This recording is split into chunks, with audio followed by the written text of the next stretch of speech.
Hello, welcome to BuzzLine, the weekly show about Georgia Tech Yellow Jacket athletics and much, much more. I'm John Rawl. He's Jonathan Lifehite, wearing his sporty Georgia Tech polo this week. I like that. Yeah, Nike, but that's not who's going to be the future apparel partner of No, it'll be Adidas. Right. Do you have any Adidas gear yet? No, I don't think I do, actually. Oh, okay. So, but I'm working on it. Hey, Adidas, if you're watching, hook us up. We'll be happy to support I'll be more than willing to play a little fun with that. Yeah. Well, we're talking Georgia Tech on this week's show. No football of big importance to talk about since there was no game this past week. The season is over. No bowl. But we'll do our best to cover anything out there football-related on this week's BuzzLine episode. And we've got basketball to talk about. And, Jonathan, the news is not so great. In fact, embarrassing. Yeah, that might be I was trying to think back to the last time we had a loss as bad as what we did on Friday night to Grambling State. Might have been Kennesaw State back in when Hewitt was still coach here some 10 years ago, roughly. I don't know, 8 to 10 years ago. We're not talking about just a loss. It's the way you lost. Yeah. I mean, this was an awful loss. So they went out and ended up being down by 16 before finally fighting back.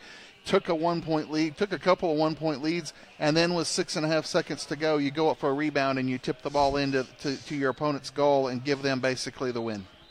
I believe the term is fracticide, something like that. Is that what it is called? Well, when you kill each other, and that's what the Jackets did. They killed themselves by giving the other team 2 points when they had a chance to win it. So we'll talk basketball. We got football. We'll talk about the ACC. We'll talk about the college football playoff. All that right here on this week's BuzzLine from Buffalo's Cafe incoming.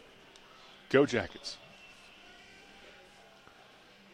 Is there a way we could get – how do I send a message, in your opinion, to my friend, that phone number?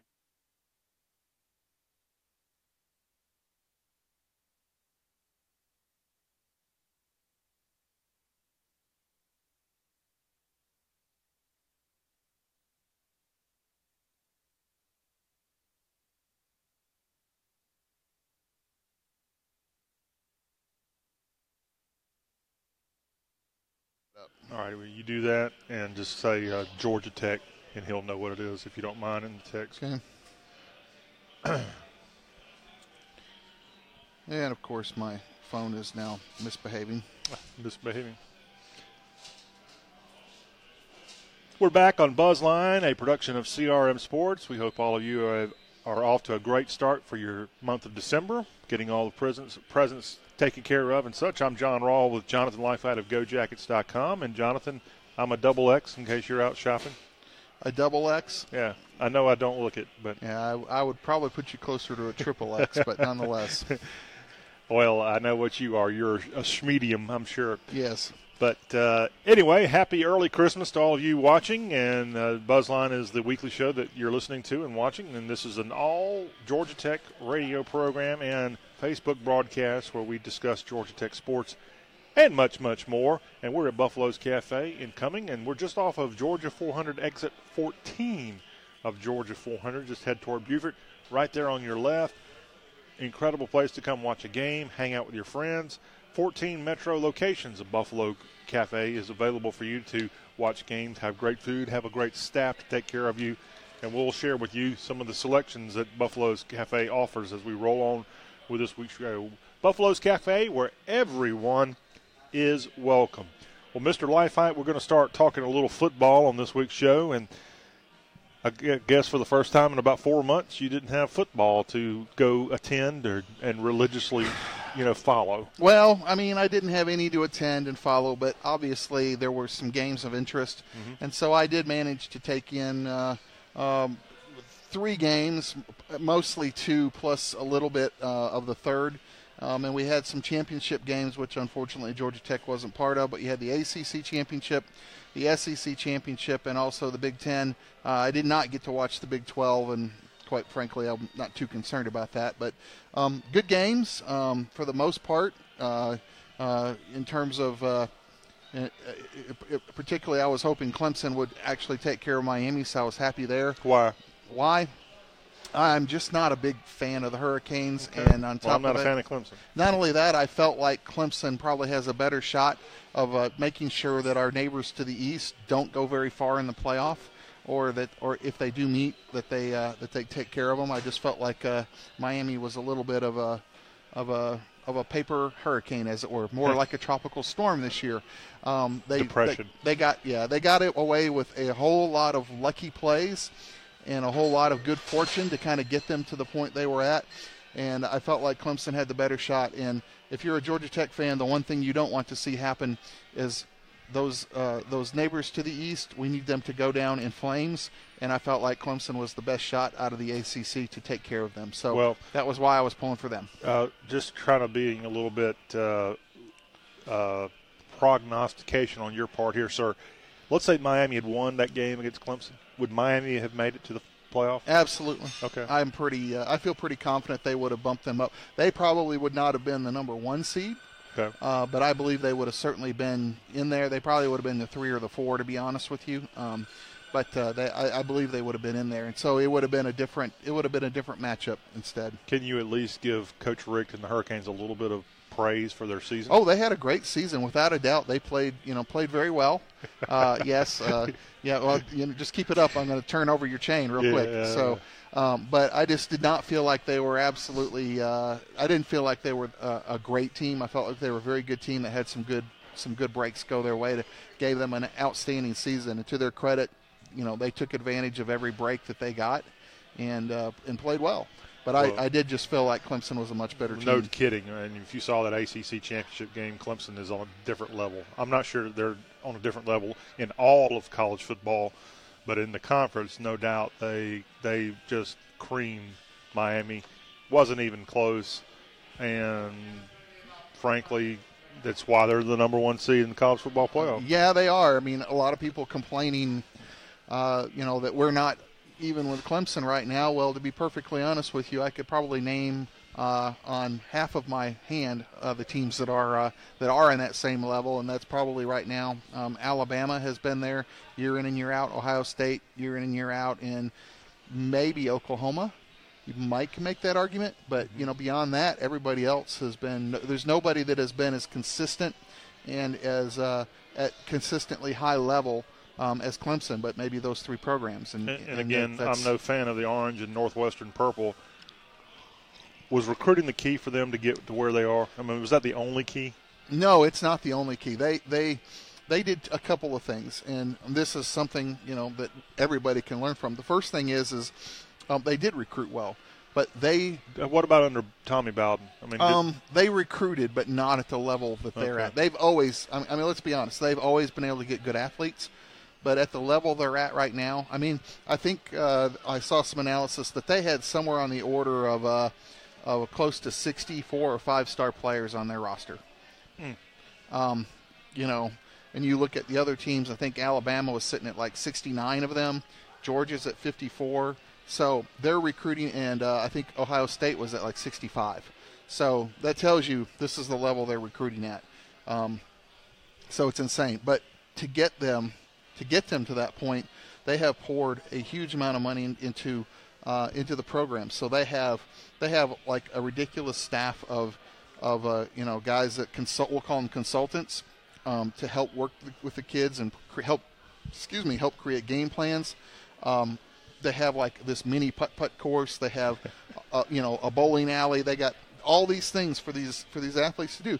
They have created an environment that is extremely inviting for talented players to come. So they have poured money into their program at an unbelievable pace, and it has created an environment where they can hire the best assistants, they can recruit and coach, they have the best facilities, and then you pull all that together, and this is why you've got a team that will be making their 3rd or 4th appearance in the third in the playoff. 3rd in the playoff, 3 in a row. Right. And with different quarterback. I mean, I'm not sure that Kelly Bryant maybe not. I think he may be as good, if not better, than Deshaun Watson. He might be. I think Clemson's better this year than they have been in the last 2 years. Yeah, I think they're a more complete team. Last year they had Deshaun Watson, who basically carried them through. They still had a great defense. Don't get me wrong. We're not saying they didn't, but holy cow, this team is even more complete. And you know what? Next year it's not going to change. It's going to be more of the same. So this is what they've done. They have poured ridiculous amounts of money and resources into their program, They're recruiting at a high level. They're coaching at a high level. Their facilities are at a high level.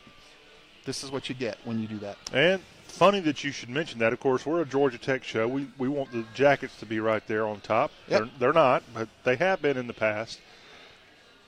I would have thought Florida State would be equal to Clemson when it came to money and giving and all that. And as we saw this week with Jimbo Fisher leaving Tallahassee to go to Texas A&M, he kind of let the laundry be out in the open. Well, you know what? I will say this about Jimbo. Jimbo, if you look at his history, every time a job opening's come up, he's gone back to Florida State and pinched them and leveraged them to get more money or something else. Now, you can argue that maybe they needed to do that, and he's kind of tweaking them to get that. But I think at some point, when somebody continually comes to you and says, well, if you don't give me this, I'm going to leave. If you don't give me this, I'm going to leave. If you don't give me this, I'm going to leave. At some point, they're just going to go, you know what? You just went 5-6. Why don't you leave? Well, that's what happened. Or 6-6, I guess. Technically, they went 6-6, but right. Of course, Jimbo was 5-6 before he right. took off. So. Right. But, as much as we all want to see Georgia Tech be there, it's amazing that Florida State evidently has had their own issues financially with giving and with all the problems they had. And we'll just leave it with that on this segment. Come back, we'll keep talking about the Atlantic Coast Conference and the impact in the postseason for other teams, but how that's going to affect Georgia Tech when it comes to football recruiting with the early signing day and all that. We're at Buffalo's Cafe and Coming. Come see us. He's Jonathan Lifehite. I'm John Rawl. We'll be right back on BuzzLine from CRM Sports.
And welcome back to Buffalo's Cafe Coming. This is BuzzLine. John Rawl with Jonathan Lifehite, the publisher of GoJackets.com. That is the CBS Sports interactive website for Georgia Tech fans to get everything they need to know about Georgia Tech sports. We encourage you to go there. Perfect Christmas stocking stuffer, Jonathan. Yes, it would be. Can I get you a membership for Christmas? You could, but I already kind of have one since I kind of publish it, but yeah, anybody else you probably could do a good job of that with. All right, well, I'll keep that in mind.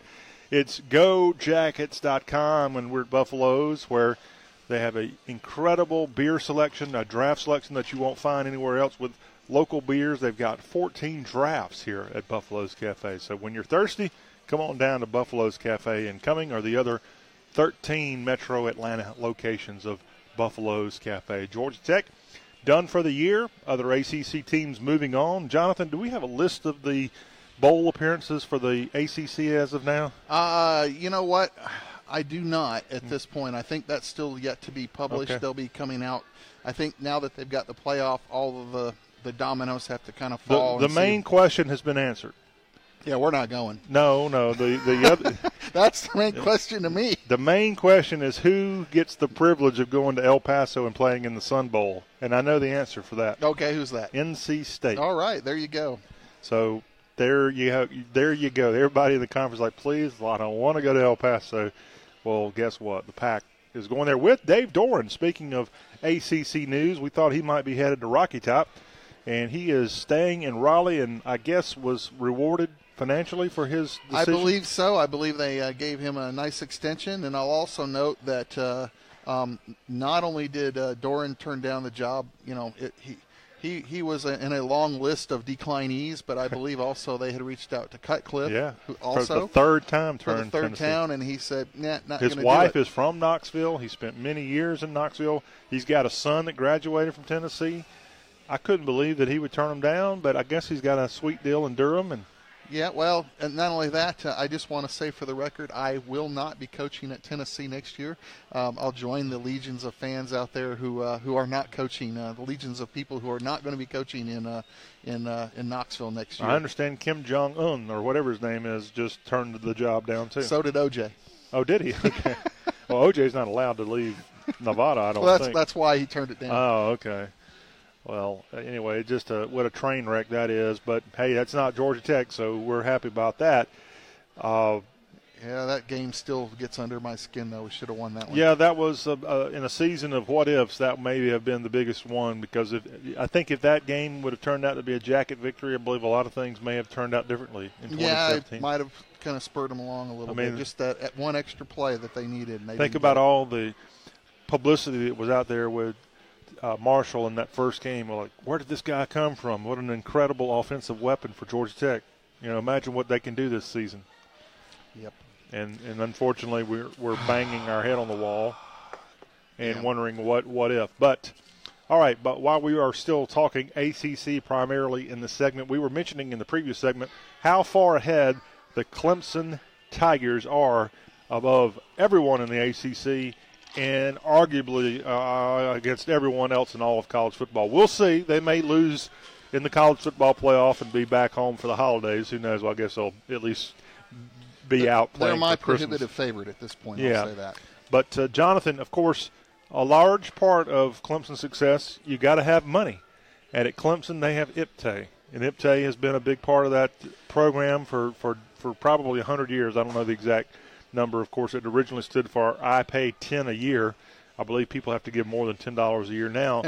But it really is growing up anti-Clemson, I hated IPTAY, but I have to appreciate what they've done. And they market, like I've seen years where they have IPTAY on the field there at Memorial Stadium and all that kind of stuff. So it's almost like a logo of the school for IPTAY. Well, yeah, and, Georgia Tech has finally started to pick up on this. We had Swarm Week, the second annual kind of event where they did that leading up to they've done it on Thanksgiving week, did that kind of leading up.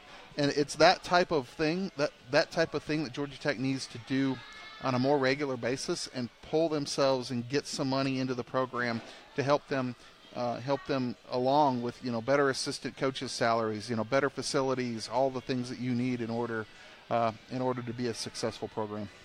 So Georgia Tech has the Alexander Thorpe, what is it? The AT Fund, Alexander Tharpe Fund. Okay. That's the fundraising arm. Basically, that you pay into that gives you, points. They've got a kind of a point system that rewards you for buying football tickets, basketball tickets, other tickets. It rewards you for giving on an annual basis. You build up those points, and then at the end of the day, what happens is when you go to buy tickets for away games or bowls or other things like that, then your point fund priority is what is used in order to determine, kind of where you fall in the pecking order, what kind of tickets you get. All right. So we mentioned in, I believe, last week's show how, at least publicly, Georgia Tech doesn't have the kind of booster that some of these other college programs have, where right. Oklahoma State has, what's his name, the oil guy? T. Boone Pickens. Yeah, T. Boone Pickens. And Phil Knight at Oregon. Those would be some examples and whatnot. So, right. And you've got others. Auburn had the guy, the Capital Bank guy. I can't think of his name right now. So, I mean, not that they're not giving, but are there famous Georgia Tech alums who are like billionaires? Not that have been kind of rewarding the athletic programs. There are probably some that are out there. I mean, the more recent ones like Chris Klaus of ISS fame, it's probably worth quite a bit. There are numerous families out there. Dave Doran, not Doran. NC State coach gives Georgia Tech? No. I can't remember him. He was the guy that was head of AT&T. Okay. He would be another example of that. And actually, if you go look, I believe one of the gates has his name on it. Okay. But I actually think, I can't remember what it begins with a D. It's Dave something. But Dave Doran. Yep. I know Mayfield Dairies, their CEO is a Georgia Tech guy. Right. So I don't know if he gives. So I don't know how much money. Huh? So was the Waffle House CEO. Oh, Those okay. were Joe Rogers Jr. is also a Georgia Tech guy. So you've got some guys out there, and then you look at I can't think of the name of the. You got the guys, Mr. McCamish, who gave $15 million towards the Alexander Memorial Coliseum being renovated. You also have the couple, and I can't think of their names either. Man, you kind of caught me off guard on fundraisers, but they're the ones that gave all the money for the indoor facility.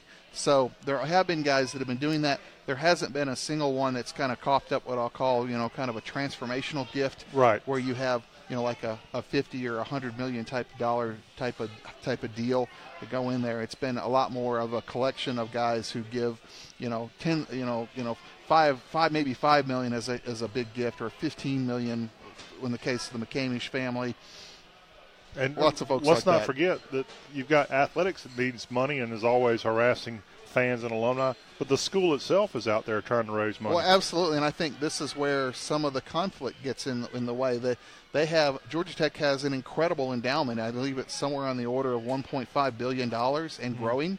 And the academic side is constantly doing fundraisers. They have these, roll call for the Alumni Association that they do. They have capital campaigns that are constantly ongoing, and somehow or another, the athletic department has to fit in the middle of that. And I'm not sure that they do a good job of balancing that in terms of getting the athletic group, kind of the support they need in order to get some of the money to help some of this. So I think there's some improvements that could be made from an overall institute perspective, but it's going to be a tough road to hoe. The academic side rules so much of what goes on there. All right. Well, again, if you're able to donate any amount to Georgia Tech or really to any school out there, academically is a very helpful thing. Now, when athletically, we want you to give all your money to Georgia Tech. Well, absolutely. But I guess if you're helping people get educated, that's never a bad thing. I agree. Wherever. But anyway, that 'tis the season, and hey, a lot of people need to write off stuff at the end of the year. We got the end of the year coming up, so keep Georgia Tech in mind. We'll come back. We're going to talk some football recruiting. Not that there's a whole lot on that front, but we need to get an update from Mr. Lifehite on that. And we'll switch over to some basketball talk as well as we continue with BuzzLine from Buffalo's Cafe coming.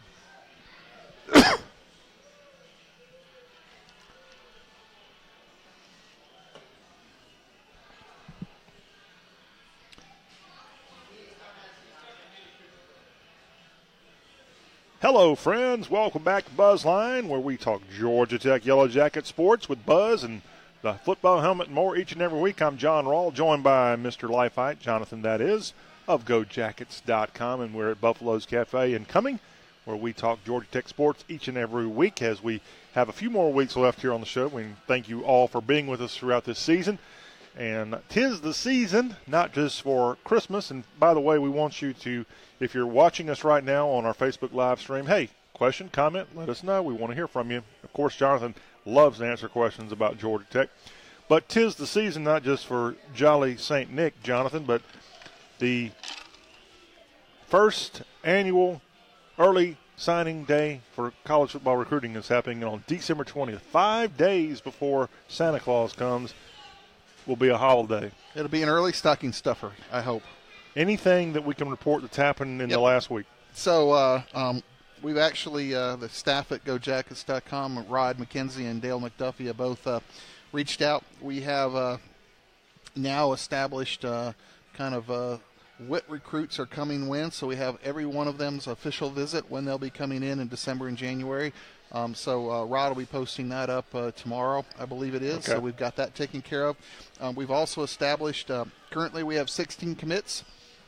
15 of those have been confirmed to be signing in December.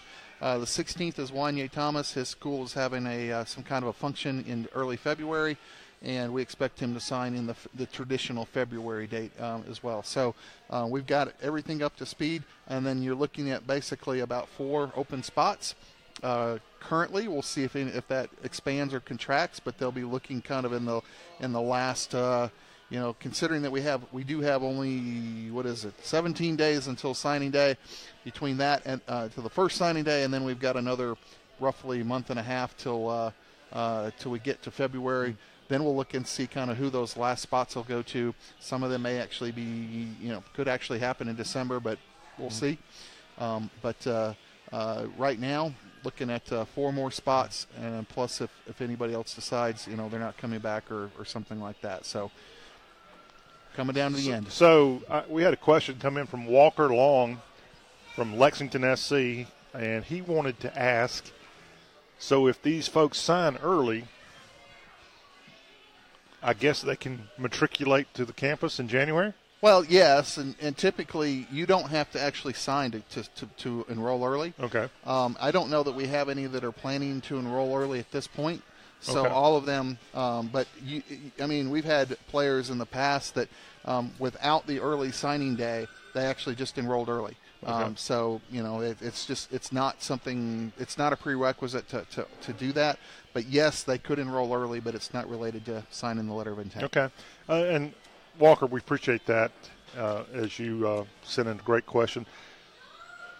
If a kid grows up wanting to go to college and play football, they probably don't pay too much attention to the type of school's academic offerings.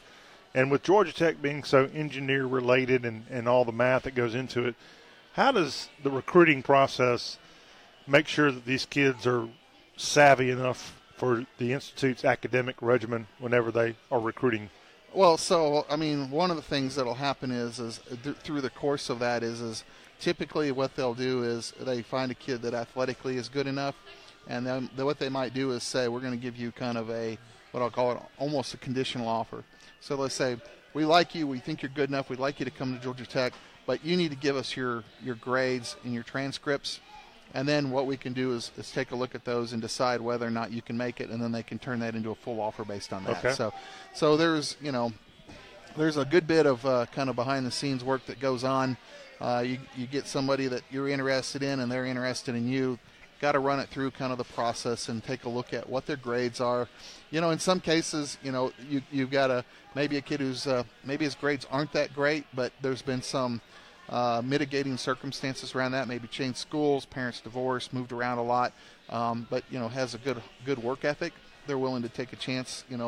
Paul Johnson does have the opportunity to take some exceptions, but he has to be kind of careful as to how many he takes in terms of the impact that could have on the APR. But thus far, Coach Johnson's done a great job of keeping the APR way up there, so he's been really allowed kind of free rein to do as he wishes on that. Well, you talk about academics. Well, what I'm specifically trying to get at are the courses that are a major part of the Georgia Tech academic curriculum. So if a kid's not very good at math, he's probably either going to be steered towards a less math-intensive type of which there's only really one choice. There's a few. There's the sports, the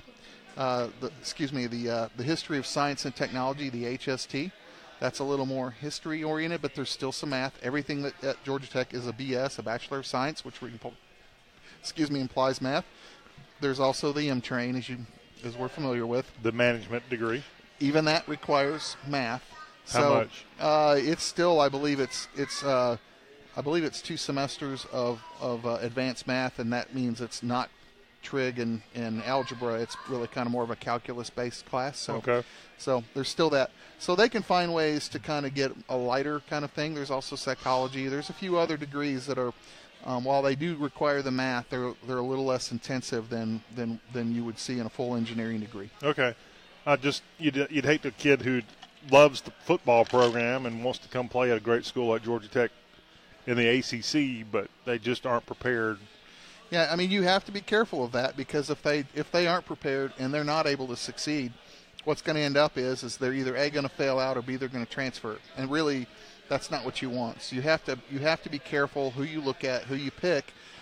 There are some kids that just really, really want to succeed and want to be there, and you can probably take a chance on those. Mm-hmm. But some of the others you got to be careful of and make sure that you realize just how good the odds are that they'll succeed.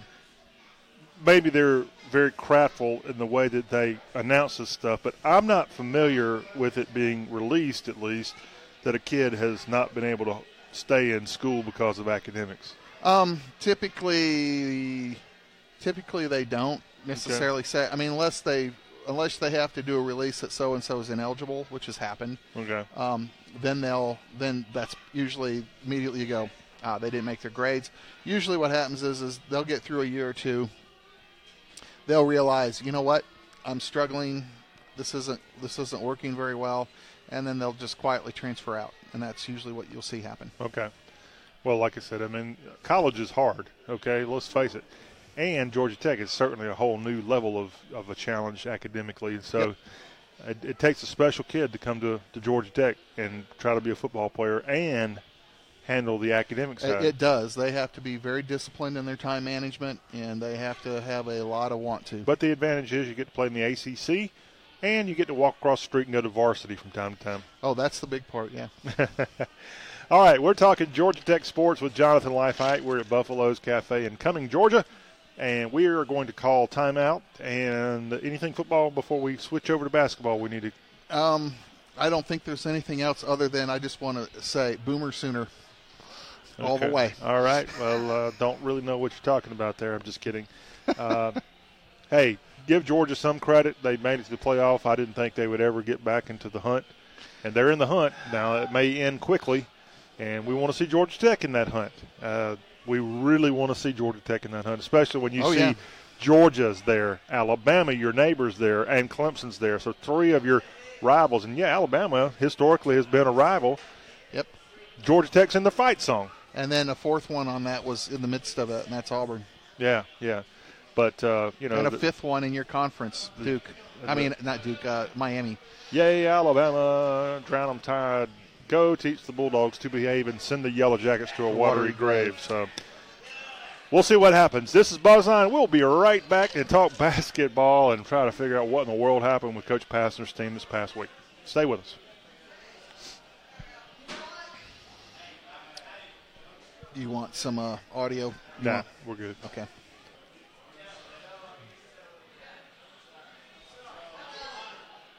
And welcome back to Buffalo's Cafe. We're talking Georgia Tech sports with Jonathan Leifheit of GoJackets.com. I'm John Raw. We got a nice little audience passing by here at Buffalo's Cafe. Want to encourage the whole family to come out. In fact, you can come to Bash Night at Buffalo's Cafe here in Cumming. $14.99 per person, all you can eat, Monday and Wednesday, 5 to 9 p.m. Bash Night right here at Buffalo's Cafe in Cumming. Bash Night, Jonathan. More wings, the better. That's right. Well, what in the world happened with Josh Pastner's team against the Grambling State Tigers? They lost the game. They were being handily defeated, and they roared back, and then they shot themselves in the foot, literally, and lost the game. Absolutely. You could just about see this type of thing coming. So they had a great victory in the middle of the week where they scored on the last possession of the game to beat Northwestern, and I'll note that they actually the Big Ten ACC. Yeah, they won that game. I mean, Northwestern's been a good program. Chris Collins. They made it to the tournament last year for the first time ever. Right. So they've been a good program in the last couple years, and it was a big win for Georgia Tech. And tonight, matter of fact, they probably already tipped off against Tennessee. Had a big game against Tennessee. They're in the Thriller Dome. And then you had in the middle of this 1-6 team called Grambling State. And you can see clearly from the get-go, Georgia Tech's head was not in the game. They played horrific. The whole night they were kind of fighting a deficit. That deficit actually ballooned all the way up to 16 points in the second half. It was at one point 47-31. It was just an abysmal outing. Fortunately, Curtis Haywood and as well as Jose Alvarado, particularly Alvarado, led a big comeback. They started nailing threes left and right. Next thing you know, they got a 1 point, finally got back. I think they took the lead at like 61-60 plus or minus, traded back and forth the lead. And it comes down to really kind of Grambling has the ball on what would be their last possession. They go up, miss the thing. Georgia Tech has 2 people go up for the rebound. And I believe it was Haywood and or Lammers that actually hits the ball, and it goes right back in the goal, and basically gives Grambling a 1 point victory with 6.5 seconds.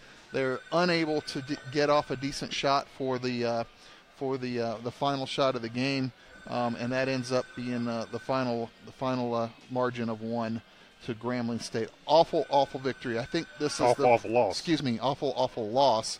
Probably the worst loss since Georgia Tech went up the street to Kennesaw and lost at Kennesaw State a number of years back to a really kind of mediocre squad by their standards, let alone ACC standards. Right. Well, again, a tough loss, and one that you just can't believe that you'd lose anyway, but to lose in the way that the Jackets lost to Grambling is just, I mean, it made national news. It was national news. That was, as I mentioned, they had one victory coming into the game. This was not a good team. This is, an RPI team that's probably in the bottom 10% of the entire NCAA, down into close to 300. So there's no way to kind of talk through this. This was absolutely abysmal. And, if Georgia Tech wants to make it to the tournament, and that is certainly a goal for the year, this is the type of game, it's not that it helps you to win it, but it absolutely crushes you to lose it. Losing to a team like Grambling State at home in December in non-conference play, wow, it's horrible. Tell us how you really feel. Yeah. Okay. Well, the Jackets do fall, and right now currently sitting on the season at 4-2. Josh Pastner's team. All the suspensions are now over with for this team? Yes, more or less. Josh Okogie is still fighting. If you may remember, they had the exhibition against Georgia State, and he broke his finger. And that they had to have surgery on that. He's been having some issues with infection on that, so they're fighting that. He will probably be out through non-conference play. We'll probably see him in early January when they kind of move into conference play. Right. So he'll probably not be back till January. Okay. And any injuries that have happened to this team? Not really. That you're aware of? Not at this point. Ben Lammers has been kind of struggling with an ankle that he turned, and you can see that somewhat. He hasn't actually been practicing a whole lot, and you could see he probably had one of his worst outings in the last couple of years against Grambling. He just did not have the quickness, and I think his lack of practice has kind of taken a toll on his game. He's an unbelievable player, but when he's not 100%, it's just that little bit that he has that normally takes him to that elite level. He's not been able to kind of turn it up there. Big weekend for the Grambling Tigers. Not only did they beat Georgia Tech in Atlanta, but they won their football game Saturday against Florida A&M maybe, or North Carolina A&T, I think, and they won they played Alcorn State, and they won the SWAC football championship, which means, the reason I'm bringing this up, they're coming to Atlanta and playing in the Celebration Bowl, I believe is what it's called. I couldn't tell you. It's going to be at Mercedes-Benz Stadium in mid-December, and they'll be playing, I believe, North Carolina A&T in that. So kudos to Grambling for the SWAC championship of Celebration football. Bowl. Yes, Yeah. there it is. Saturday, December 16th. Yeah, did you know there was a bowl for that? I had no idea. Yeah. So Atlanta hosts that bowl, which is I don't know what you call it. Those teams actually choose not to go to the FCS playoffs. Correct. The SWAC and MEAC champions have a chance to go play. I think they feel like they make more money and have a better impact on their program by playing in some of these things versus the FCS playoffs. I'm not sure, but anyway, it'll be A&T Aggies versus Grambling on December the 16th. That'll be the very first so-called bowl game of bowl season. Yep. So Grambling's football team getting it done for the third year in a row. They've won the SWAC championship. All right, impressed by my knowledge of the Grambling Tigers? I am amazed. Yeah, well, you know who their longtime coach was, right? Eddie Robinson. Yeah, I knew you did. That's an easy one. Yeah. All right, Jonathan, with basketball, the Jackets now hit the road in midweek action after playing Tennessee at home. They hit the road to Spartanburg, South Carolina, to the beautiful new Richardson Indoor Stadium at Wofford College in Spartanburg, South Carolina. The Terriers actually opened that up against the Gamecocks this year. And, of course, South Carolina went to the Final Four last year, and they came and played at Wofford for the opening of that. So I'm assuming because that facility is brand new, that's why the Jackets are hitting the road to Spartanburg, not a typical destination. Yeah, and you'll also note that the NCAA, when it comes to your resume for the tournament, road wins particularly out-of-conference road wins are a very important part of that. So I assume that, that's part of what they wanted to do, was to get a road win or two out of conference and see what they could do in terms of their resume. Of course, losing to Grambling doesn't help that resume very much. But Wofford has been a team that's made it to the postseason many times, and they're a Southern Conference team, and so it'll be a matchup on December 6th at Richardson Indoor Stadium, named for Jerry Richardson, the owner of the Carolina Panthers, which, of course, the Panthers train at Wofford College each summer. So that'll be a 7 o'clock tip-off. Is he a Wofford alum? Yeah, he played football. Okay. Of course, he's the only NFL owner who actually played in the NFL. He used to be a member of the Baltimore Colts football team and took his money made in the NFL to invest in a little franchise called Hardee's. Gotcha. And that's where he made his money, with Hardee's and Quincy's Steakhouse. I'm sure you were a big fan. I remember Quincy's, but I never went there. Well, he made his money back in the 70s primarily with those two franchises, and because of his football lineage, he's like, if I ever have a chance, I want to own an NFL team. So he also is he's one of those celebrity donors to his alma mater that we were talking about earlier. Well, He's certainly made a big difference at Wofford, and Georgia Tech needs some of those people as well. We'll call timeout on the program. When we come back, we'll wrap up this week's BuzzLine from Buffalo's Cafe. Incoming.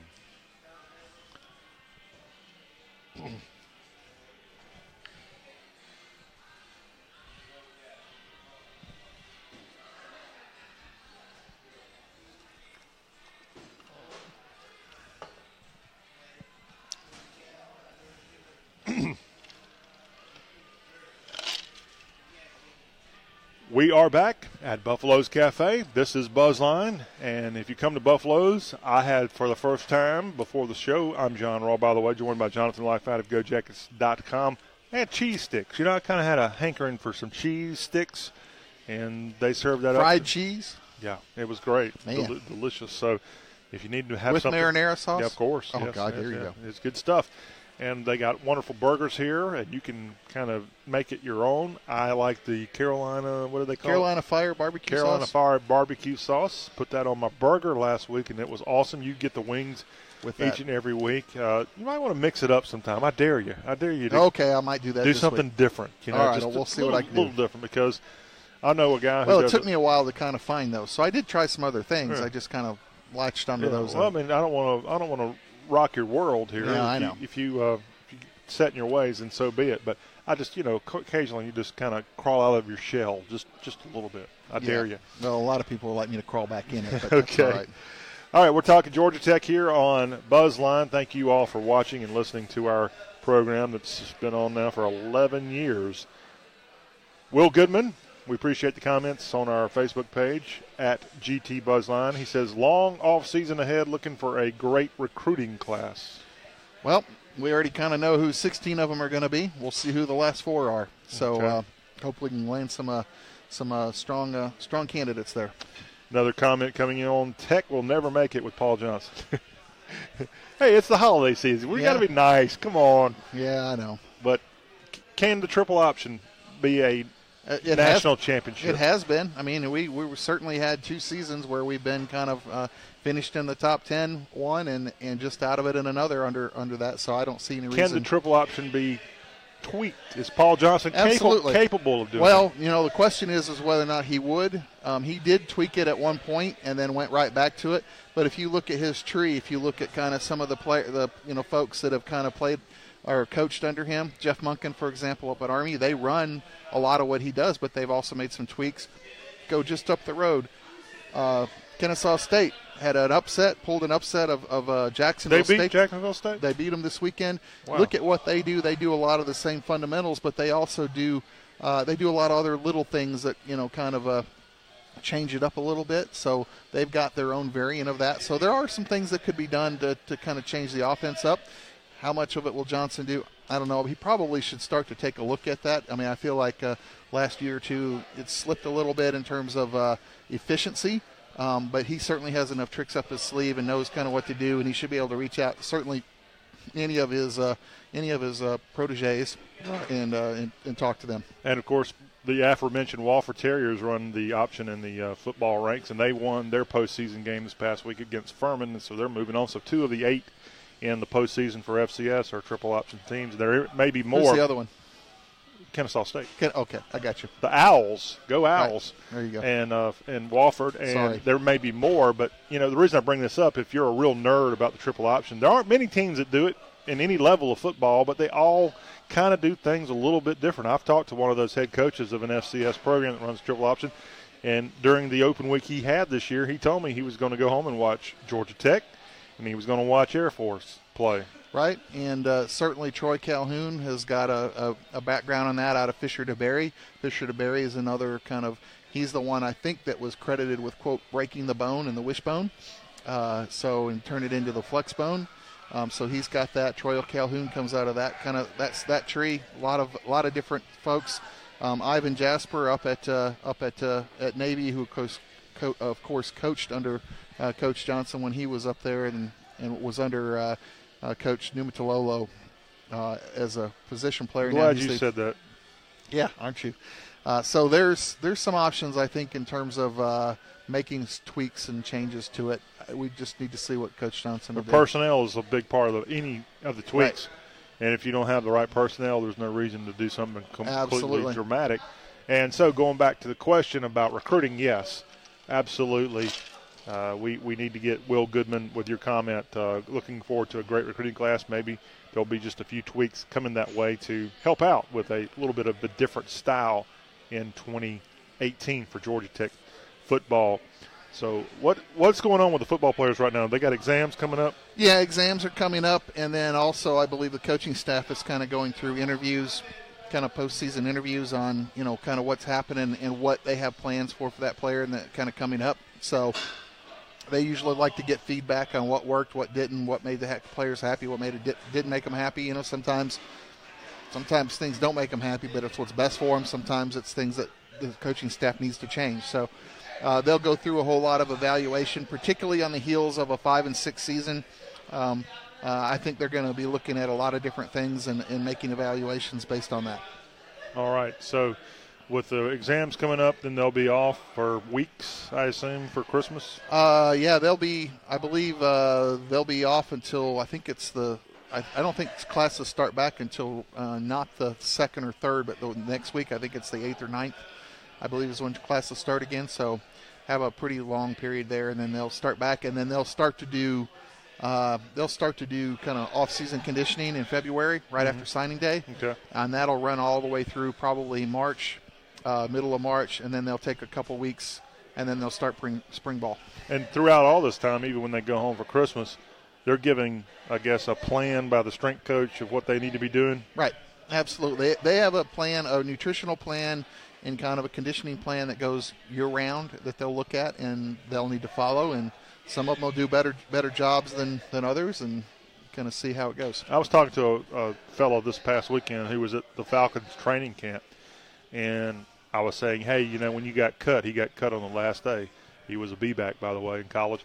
I said, did you have to get called in and they asked for your binder? Because actually it was an iPad and had all the plays on it. So is that something that used in college football, like iPads? I'm not sure about that. I'll have to check, but I would expect that they have a good bit of technology involved in what they do. Mm-hmm. I do know, for example, that they have had some technology where that would allow them quarterbacks to go in and it would flash them, just the defense, and allow them to learn how to read a defense better. So I know they have some technology around that, some virtual reality type of stuff.